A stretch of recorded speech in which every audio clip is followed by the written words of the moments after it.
pasaron nuestras peticiones ante el Señor. Ahora vamos a hablar de lo que nos edifica para poder estar listos para el regreso del Señor, para el regreso de Cristo. Si ustedes miran en el boletín, ustedes ven el nombre del título del tema y es la edificación del carácter. Es un aspecto que tiene que ver importante para nuestra vida. Y antes de seguir adelante, quiero darle un saludo muy especial a José. José, nos alegra mucho verte, el Señor te bendiga. También aquí tenemos a su familia que está con nosotros. El Señor le bendiga, hermana. La palabra del Señor habla en muchas partes y de muchas maneras sobre la edificación del carácter. Una de las cosas que el pecado afectó profundamente en el ser humano fue su carácter. Cuando Dios creó al hombre, el Señor lo hizo a su imagen y semejanza. A su imagen y semejanza en su carácter, en sus motivos, en sus pensamientos, en sus intenciones, en las acciones, en los afectos. Sus afectos eran puros y santos. El pecado destruyó esa imagen. El hombre se volvió orgulloso, se volvió cruel, centrado en sí mismo. El egoísmo tomó el trono. La violencia y el odio reemplazaron el amor y la bondad. La ira reemplazó la mansedumbre. La maldad invadió el corazón. Aprendió a amar y a regocijarse en la mentira y a rechazar la verdad. Y el pecado invadió todo el ser. Llegamos a tener lo que hoy todos conocemos como la naturaleza pecaminosa. Hubo un cambio en la naturaleza del hombre. Y la obra de Dios y del Evangelio es la restauración de ese ser. Vuelvo a repetir, la obra del Evangelio y del Señor, la obra de Dios y del Evangelio es restaurar ese ser. Es un trabajo ingente, es un trabajo inmenso, casi imposible. Pero gracias a las promesas de Dios, la Biblia dice que nada es imposible. ¿Para quién? Para Dios. Para Dios. Por lo tanto, vale la pena estudiar el tema, porque no hay nada más importante para Dios que la restauración de la humanidad a la imagen de Dios. Ese fue el gran motivo y la razón fundamental por la que Dios el Padre envió a su Hijo al mundo, a su Hijo unigénito al mundo para salvarnos. Déjenme decirles algo de una vez. Dios necesita restaurar primero la imagen moral del hombre y luego va a venir la restauración física. ¿Me explico? Primero el Señor tiene que restaurarnos espiritualmente, porque este cuerpo mortal va a ser vestido ¿de qué? De inmortalidad. Y este cuerpo corruptible va a ser vestido de incorrupción. Pero antes de eso, el Señor tiene que hacer la restauración de su imagen moral en el hombre. Vamos a tocar ahorita algunos aspectos técnicos, diría como cómo la psicología define lo que es la personalidad y el carácter. ¿Cuáles son las diferencias entre los dos? Porque a veces confundimos las cosas. En primer lugar, la personalidad es el conjunto de características psicológicas que son relativamente estables a lo largo del tiempo y que distinguen a una persona de la otra, incluso en la forma en que pensamos, sentimos y nos comportamos. Las características de cada uno de nosotros al nacer, ¿cierto? Es el resultante de el conjunto de características biológicas, etc. El origen es que la personalidad es innata y se desarrolla a lo largo de la vida, influenciada por factores biológicos, sociales y culturales. La personalidad se desarrolla, la personalidad puede cambiarse, la personalidad puede crecer y es relativamente más estable, aunque puede cambiar nuestra personalidad con el tiempo. Y la expresión se manifiesta a través de nuestros pensamientos y nuestras emociones. Por ejemplo, dentro de la personalidad se conocen los temperamentos, ¿cierto? Freud habló de los temperamentos, colérico, sanguíneo, flemático, melancólico, etc. Ahora, ¿qué es el carácter? El carácter, por definición, se refiere a las características emocionales y comportamientos que son aprendidas y modificadas a lo largo de la vida. Así es como la psicología empieza a definir el carácter. Son las características emocionales y comportamientos que son aprendidos y modificados a lo largo de la vida. Es la forma en que expresamos nuestra personalidad. Nuestro carácter cambia al paso del tiempo y el origen de ese carácter se obtiene ese carácter a través de la experiencia y de la interacción con el entorno. El entorno cambia, no solamente influye en nuestra personalidad, sino que también cambia e influye en nuestro carácter. Es más vacilante y es más variable y puede ser modificado con mayor facilidad que la personalidad a través del aprendizaje. Y se manifiesta externamente en nuestras acciones y comportamientos. Parecerán muchas cosas similares, pero hay algunas diferencias. La primera es que el origen de la personalidad es innata. ¿Cómo, digamos así, cómo es que nacemos? ¿Con qué rasgos fundamentales nacemos? Mientras que el carácter se adquiere, muy importante tener en cuenta esto. Segundo, la personalidad es más estable. La gente dice, no, yo así soy, así nací, así soy, ¿cierto? La personalidad es más estable. Mientras que el carácter es más variable. Y la personalidad está influenciada por factores biológicos y culturales, mientras que el carácter está más influenciado por el entorno y la educación. Entonces, me alegro mucho que la psicología vea esos conceptos, porque nos permite trabajar desde el punto de vista de Dios y desde el punto de vista bíblico sobre el carácter. Aún nuestra personalidad puede cambiar y desarrollarse a lo largo de los años, aunque sea el conjunto de factores biológicos con los cuales nosotros nacemos. Podemos llegar a tener una personalidad atractiva, ¿cierto?, en vez de destructiva, pasiva en vez de agresiva, positiva en vez de negativa. Algunas veces usted se encuentra con personas y inmediatamente dice, esa persona es depresiva o esa persona es muy negativa. Bueno, esa parte de la personalidad puede cambiarse, pero el carácter es algo que se construye, es algo que se adquiere. Ese carácter influye y puede cambiar y mejorar nuestra personalidad. El carácter es la manera como nosotros expresamos nuestra personalidad.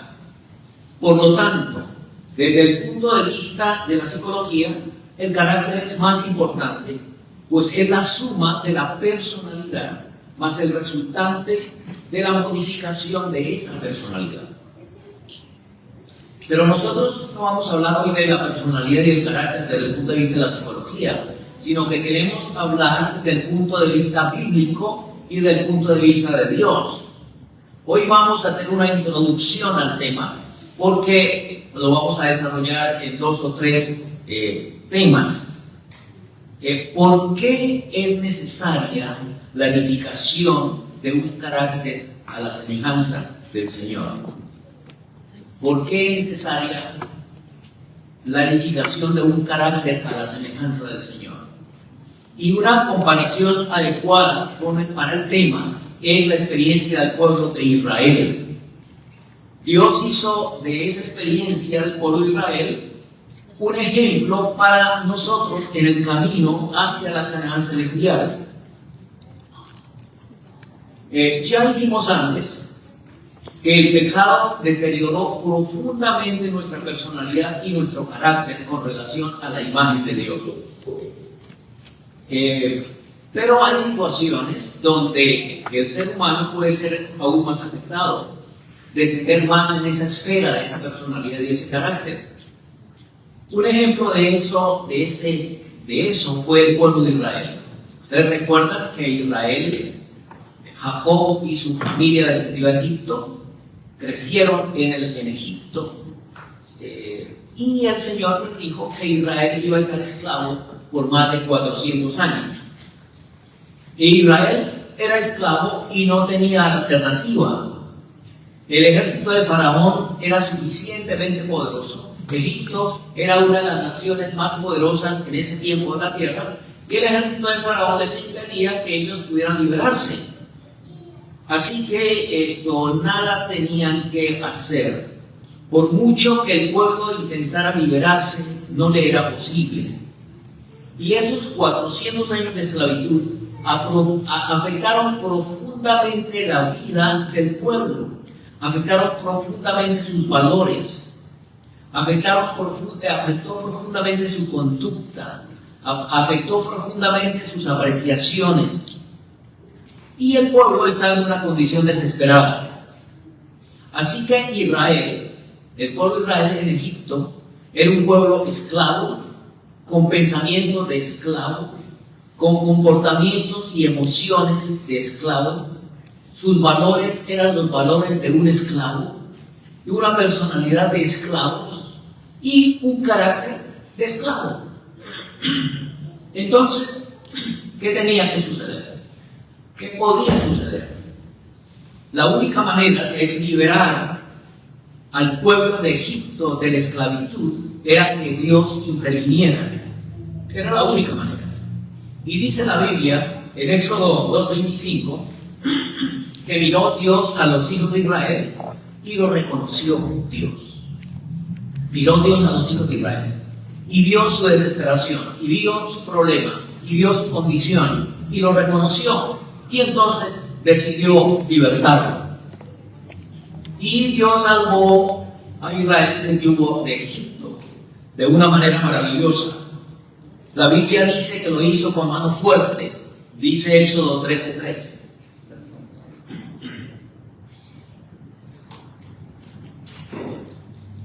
Así que Dios sacó a Israel con mano fuerte a través de las 10 plagas. Ustedes recuerdan, esto se conmemoró la Pascua, el cordero fue muerto, el pueblo de Israel comió el cordero, aceptó a Jesús, el sacrificio de Cristo, colocó la sangre en el dintel, y esa noche murieron todos los primogénitos de Egipto, y el Señor custodió a su pueblo y lo sacó.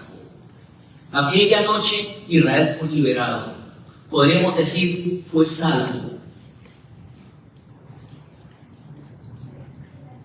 Nosotros también éramos esclavos de Satanás. La hermana Elena de Foy dice que la mente, la voluntad, nuestra voluntad estaba bajo el dominio de Satanás. Éramos esclavos del pecado. No teníamos alternativa, porque éramos esclavos de Satanás. Satanás tenía nuestra mente, nuestra voluntad. Siempre que hacíamos algo, estábamos cumpliendo sus deseos, haciendo lo que Él nos ordenaba. Pero la cruz del Calvario nos ha librado, dice el apóstol Pablo, de la potestad de las tinieblas y nos ha trasladado al reino de su amado Hijo. Nos dice Colosenses 1:13. El reino de su amado Hijo, al que hemos sido trasladados, es el reino de la libertad. Dios nos ha hecho libres por su sangre, nos emancipó del poder de las tinieblas. Quizás lo más importante de la cruz del Calvario fue la emancipación que el Señor hizo, porque ya Satanás no puede tener dominio sobre nosotros a menos que sea nuestra decisión hacerlo. Así que Dios no podía dar su ley antes de libertar a Israel. Algunas personas dicen, no, es que primero viene la salvación y luego viene la obediencia por este incidente. Pero recordemos que Dios no podía dar su ley a un pueblo que estaba esclavo. Si Dios le hubiera dado su ley al pueblo de Israel en Egipto, era perder el tiempo, porque Dios tenía que primero liberarlo. Mientras fuera esclavo de Faraón, de nada valdría la pena entregar su ley. Por eso tenía que venir primero la liberación y luego viene la restauración. Y igual sucede con nosotros. Lo primero que Dios tiene que hacer es libertarnos del yugo del pecado, del dominio del pecado, del dominio de Satanás. Nos da libertad. Y eso fue una de las cosas que Dios hizo en la cruz del Calvario por nosotros. Ahora nosotros somos libres. Y cuando una persona es libre, pues puede decidir. Antes de esa libertad no podía decidir, no tenía poder de decisión. Por eso es que la ley viene después de la libertad. La cruz nos dio la libertad, pero ahora en libertad a usted y a mí nos corresponde decidir a quién servir. El asunto aquí es cómo nosotros usamos esa libertad, es cómo nosotros manejamos esa libertad que Dios nos ha dado. El apóstol Pablo, y antes, nos dice que Dios nos trasladó del reino de las tinieblas, del reino de la esclavitud, al reino de su amado Hijo, que es el reino de la libertad. Pero también el apóstol Pablo nos confirma en 2 Corintios 3:17, donde está el Espíritu del Señor, allí hay libertad. Y vuelvo a Israel para ver qué es lo que Dios nos quiere enseñar con Israel. Israel vio destruido el ejército de Faraón en el mar.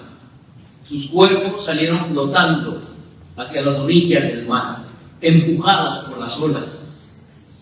El faraón ya no era el problema. Estaban salvos del faraón.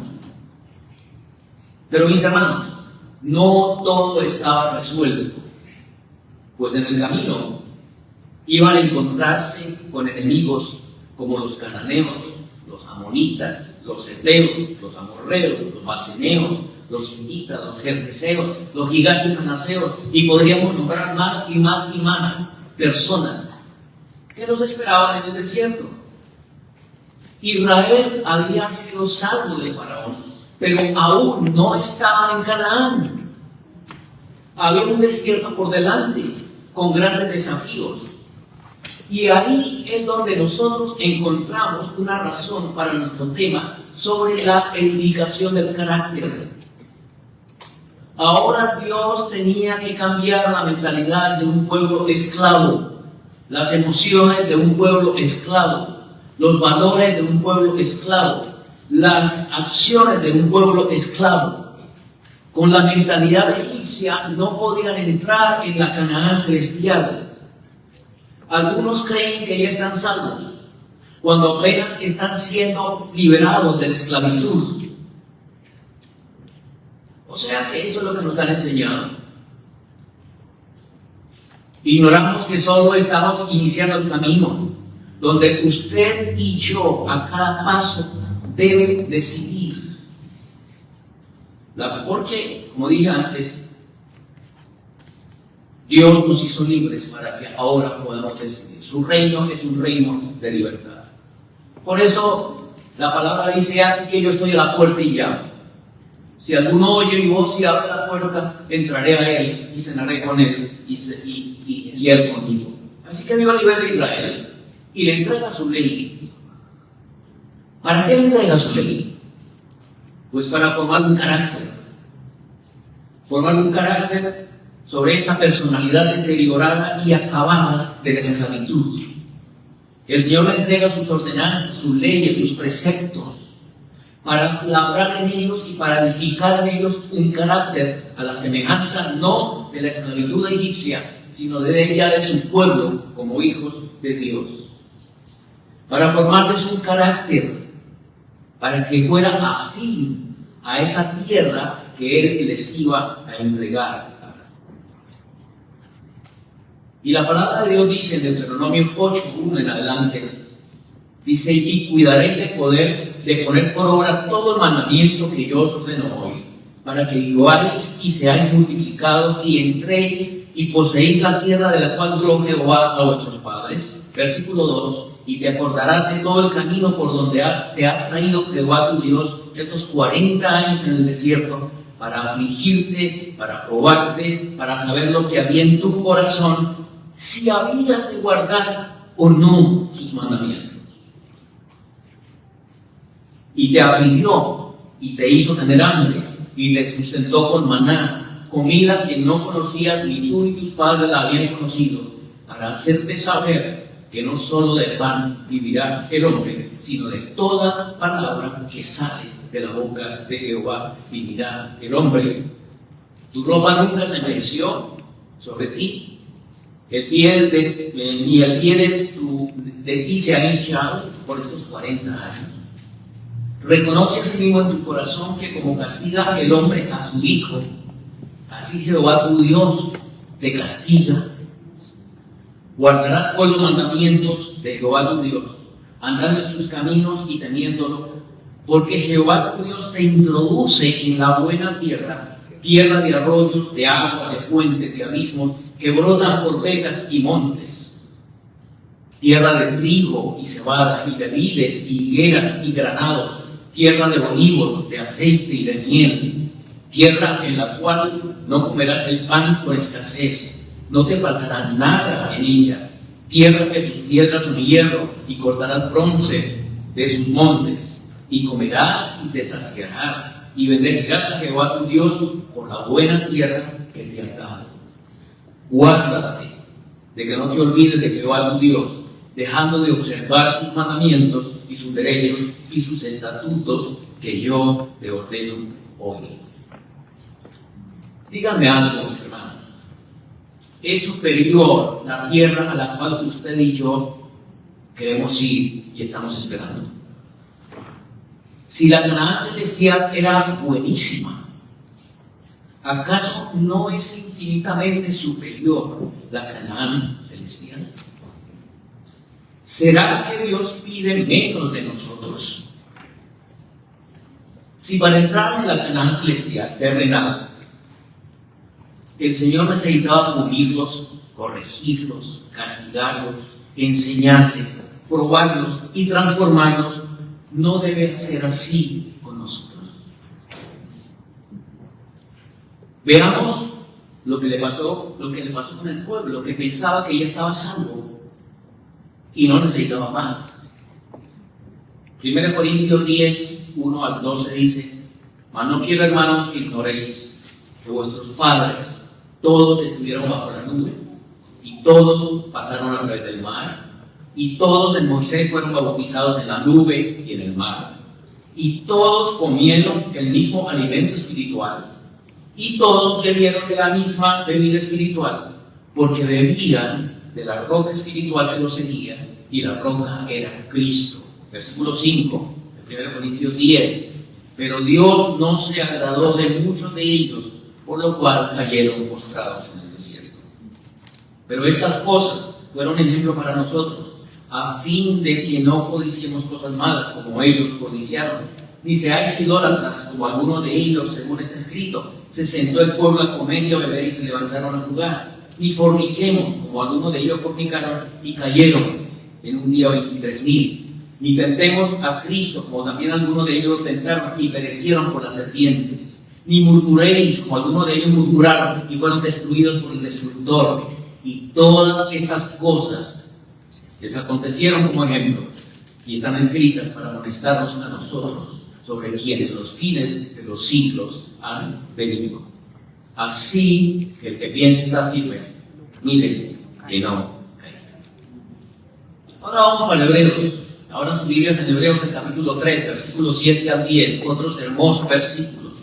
Dice: por lo cual, como dice el Espíritu Santo, si oyereis hoy su voz, no endurezcáis vuestros corazones como en la provocación, en el día de la tentación en el desierto, donde me tentaron vuestros padres, me probaron y dieron mis obras 40 años. A causa de lo cual me disgusté con aquella generación y dije: siempre divagan ellos de corazón y no han conocido mis caminos. Así que juré en mi ira, no entrarán en mi reposo. Conocer los caminos de Dios es saber cómo edificar un carácter que agrade a Dios. Los israelitas fueron libres del poder del faraón, pero no fueron libres de sí mismos. No formaron un carácter que los habilitara para entrar en la tierra prometida. Y fueron salvos, pero no estaban salvos. Cayeron bajo los pecados del mundo que les rodeaba. y perecieron en el desierto. Solamente Josué y Caleb, de los que salieron de Egipto, pudieron entrar en la tierra prometida. ¿Por qué es importante edificar la edificación del carácter? ¿Por qué es importante? Hablan sus Biblias en 1 Corintios capítulo 3. Y vamos a leer los versículos 1 al 3. 1 Corintios 3, 1 al 3. Dice: de manera que yo, hermanos, no pude hablaros como espirituales, sino como carnales, como a niños en Cristo. Os di a beber leche y no vianda, porque aún no podéis digerirla, ni aún podéis. Aquí ya vemos un problema de carácter, ¿cierto? El apóstol Pablo quería hablar a la gente más profundamente las cosas de Dios, pero la gente como que no le interesaba mucho, y Pablo no podía hablarles todavía como espirituales, sino que tenía que hablarles como a carnales. No podía darles a beber vianda, comida sólida, sino que tenía que darles a ofrecerles todavía leche. Porque aún sois carnales, pues habiendo entre vosotros celos, contiendas y divisiones, no sois carnales y andáis como hombres. Ahora Pablo pasa a hablar un poquito más de lo que es la edificación del carácter, porque vamos al versículo 9. Dice: porque nosotros colaboradores somos de Dios, y vosotros sois labranza de Dios, edificio de Dios, conforme a la gracia de Dios que me es dada. Yo como perito puse el fundamento, y otro edifica encima, pero cada uno mire cómo sobreedifica. Porque nadie puede poner otro fundamento que el que está puesto, el cual es Jesucristo.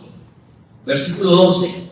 Y si alguno edificara sobre este fundamento oro, plata, piedras preciosas, madera, heno, hojarasca, la obra de cada uno será manifiesta, porque el día lo declarará, porque por el fuego será revelada, y la obra de cada uno cual sea, el fuego la probará. Pablo no está hablando de otra cosa que de la edificación del carácter. El Señor nos libera de Satanás. Gracias a Dios que el Señor nos ha librado de la potestad de las tinieblas, del dominio de Satanás. Ya Satanás no tiene el dominio sobre nosotros. Pero ahora cada uno de nosotros es quien elige, quien ve qué material le coloca a su edificación. Si le coloca oro, piedras preciosas, o le coloca heno, hojarasca. El apóstol Pedro también nos dice en 2 de Pedro 1, 3 al 12. Vamos a 2 de Pedro 1, 3 al 12. Dice: como todas las cosas que pertenecen a la vida y a la piedad, nos han sido dadas por su divino poder, mediante el conocimiento de aquel que nos ha llamado a gloria y virtud, por medio de las cuales nos ha dado preciosas y grandísimas promesas, para que por ellas fueses hechos participantes de la naturaleza divina, habiendo huido de la corrupción que hay en el mundo por la concupiscencia. Vosotros también, poniendo toda diligencia en esto mismo, añadid a vuestra fe virtud, y a la virtud conocimiento, y al conocimiento templanza, y a la templanza paciencia, y a la paciencia piedad, y a la piedad afecto fraternal, y al amor fraternal caridad. Porque si en vosotros hay estas cosas y abundan, no os dejarán estar ociosos ni estériles en cuanto al conocimiento de nuestro Señor Jesucristo. Pero el que no tiene estas cosas tiene la vista muy corta, es ciego y se ha olvidado que fue purificado de sus antiguos pecados. Pedro también está hablando de la edificación del carácter. El apóstol Pedro está hablando de colocar cimiento tras cimiento en la edificación del edificio que debe estar listo para la Canaán celestial. La sierva del Señor dice: un carácter formado a la semejanza divina es el único tesoro que podemos llevar de este mundo al venidero. Los que en este mundo andan de acuerdo con las instrucciones de Cristo llevarán consigo a las mansiones celestiales toda adquisición divina. Los seres celestiales obrarán con el agente humano que con determinada fe busque esa perfección de carácter que alcanzará la perfección en la acción. Cristo dice a cada uno de los que se ocupan en esta obra: estoy a tu mano derecha para ayudarte. Dios nos cuida, noviembre 25. Lo que hoy quería presentar a los hermanos es la introducción de la importancia de edificar un carácter para el reino de los cielos. Hoy podemos ser separados o podemos ser redireccionados en otra dirección e interpretar incorrectamente la gracia de Dios. Algunos piensan que van a ser salvos por gracia. Ya el Señor me salvó, ya es por la gracia de Dios. Yo no tengo que hacer nada. El Señor lo hace todo por mí. Y es un evangelio muy hermoso, muy apetecido. Es muy apetecido. Pero en la historia de Israel, el Señor la dejó como ejemplo para que veamos nuestro devenir y nuestro camino hacia el cielo. El Señor tiene que formar en nosotros un carácter que resista el paso del tiempo. Es un carácter que se tiene que preparar para la eternidad. La sierva del Señor es bien clara y que el Señor no va a venir a cambiar eso cuando Él venga. Cuando Él venga. El Señor no va a cambiar nuestros defectos de carácter a última hora. Ella dice, si ese trabajo tiene que hacerse, se tiene que hacer es ahora. Ahora es lo que el Señor pide. Y es un carácter formado a la semejanza divina, que es el único tesoro. Y es lo que Dios pide para que nosotros podamos estar con Él en la patria celestial. Los seres celestiales están listos para colaborar con cada uno de nosotros. En nuestro próximo tema vamos a estudiar cómo es que podemos desarrollar un carácter a la semejanza de Dios. Cómo es que nosotros podemos ir en esa dirección. Cómo podemos colaborar con las potestades celestiales para que eso sea posible. Cómo es necesario que nosotros seamos conscientes de que necesita haber un cambio, una transformación de nuestro carácter, y que ese carácter debe ir en la dirección y en armonía con lo que Dios pide de cada uno de nosotros. Vamos a estudiar cuál es la parte que le toca a mí en esa edificación del carácter y cuál es la parte que le corresponde a Dios y que hace el Señor para que usted y yo estemos listos para su regreso. Que el Señor le bendiga. Amén.